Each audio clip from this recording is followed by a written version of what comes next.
자만추를 고집하는 분들이 아니라고 한다면 누군가의 소개로 연애를 시작하는 분들도 계실 텐데요.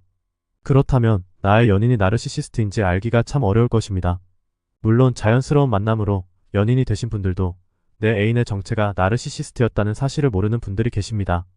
물론 여러분들이 연애를 하실 때 상대방이 얼마나 괜찮은 사람인지 충분히 알아보고 연애를 하실 것입니다. 우리는 보통 중요한 결정을 하기 전에 심사숙고하는 과정을 꼭 거치기 마련이니까요. 그런데 여러분들이 만약에 나르시시스트를 만났다면 그 사람과 무조건 사귀어야겠다는 다짐을 하게 될 수도 있습니다. 그들은 여러분들이 생각하는 것보다 훨씬 더 매력적이고 훨씬 다른 사람들의 평판에 있어서 좋은 사람인 경우가 많기 때문입니다. 여러분들은 상대방의 내면을 얼마나 깊이 들여다보실 수 있으신가요? 만약 그러한 통찰력이 없다면 여러분은 겉만 번지르르하게 포장한 나르시시스트에게 속고 말 것입니다. 여러분들은 연인을 선택하는 기준이 보통 사람들과 비슷하고 정상적일 테지만 그들은 내가 연인과 있을 때 내가 얼마나 돋보일 수 있는가가 그들의 기준이기 때문에 더욱더 선택에 신중을 기해야 하는 것입니다. 그런 관점에서 보면 나르시시스트의 타겟이 되는 분들은 사회적으로 지위가 있거나 다른 사람들에게 선망의 대상이 되는 분들이 훨씬 더 많을 것입니다. 처음에 나르시시스트는 자신의 타겟을 연인으로 삼기 위해 이것저것 물불 가리지 않고 모든 방법을 동원합니다. 우리는 보통 누군가와 썸을 타게 되면 상대방의 흠이 보이지 않거나 실수 정도는 귀엽게 넘어가는 경우가 있습니다. 보통의 사람들은 눈에 콩깍지가 씌어서 그렇게 행동하는 경우가 많은데 나르시시스트들은 절대 그렇지 않습니다. 그 사람들은 전략적으로 약자 포지션을 취하기 때문입니다. 상대방을 사랑하기 때문에 포용한다는 개념이 아니라 이 사람의 마음에 들기 위해서 전략적인 후퇴를 하곤 합니다. 그리고 보통의 사람들은 그런 모습을 보게 되면 의심을 하는 게 아니라 감동하게 됩니다.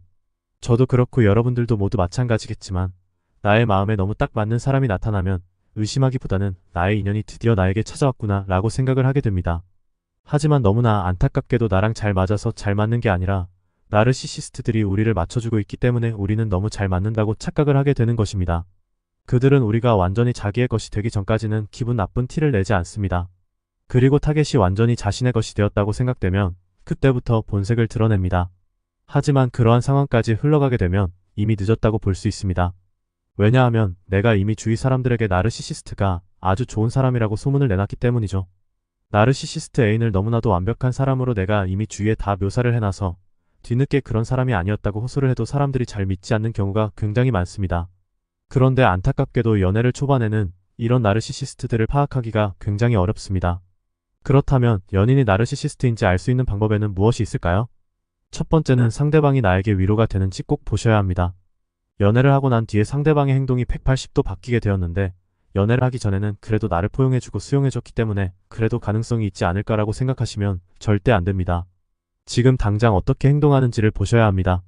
내가 아무리 힘들다고 이야기를 해도 나를 오히려 더 질책하거나 혹은 남 탓을 하는 상황이 생긴다면 꼭꼭 의심을 해보셔야 합니다.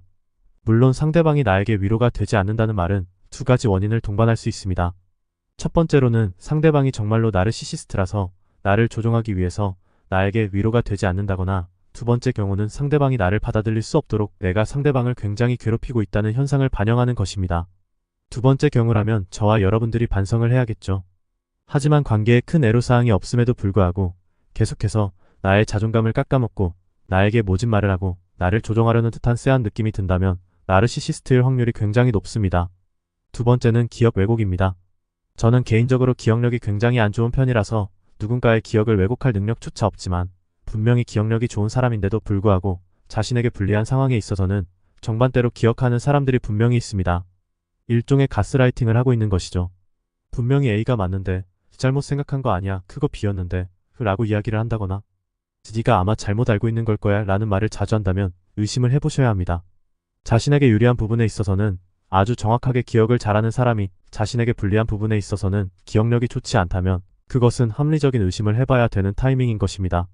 자신에게 유리한 것과 불리한 것을 둘 다 기억 못하는 사람이면 괜찮지만 그렇지 않고 선택적으로 기억력이 좋지 않은 사람에게서는 빠르게 도망치시는 것을 추천드립니다. 마지막으로 당부드리고 싶은 것은 상대방이 해주는 달콤한 말을 들으려고 하기보다는 그 사람의 행동을 보셔야 합니다. 여러분이 힘들다고 할 때 정말 진심으로 여러분을 아껴주려고 하는지 나와의 만남을 이 사람이 정말 즐거워하고 기뻐하고 있는지를 보는 것입니다. 다시 말해서 내가 좋아하는 것을 정말 같이 좋아해 주려고 하는지 그리고 내가 싫어하는 것은 피해 주려고 하는지를 보시면 됩니다. 나르시시스트들은 교묘해서 100% 확신을 주기보다는 오히려 우리를 헷갈리게 합니다. 뭔가 낌새가 이상하고 쎄한 느낌이 들 때에는 꼭 합리적인 의심을 해보셔야 합니다. 에이 설마라고 넘어가는 순간 여러분들은 골든타임을 놓친 거나 다름없습니다. 부디 여러분의 건강한 연애와 행복한 삶을 응원합니다. 오늘 영상은 여기서 마치도록 하겠습니다. 구독, 좋아요, 댓글은 콘텐츠 제작에 큰 힘이 됩니다.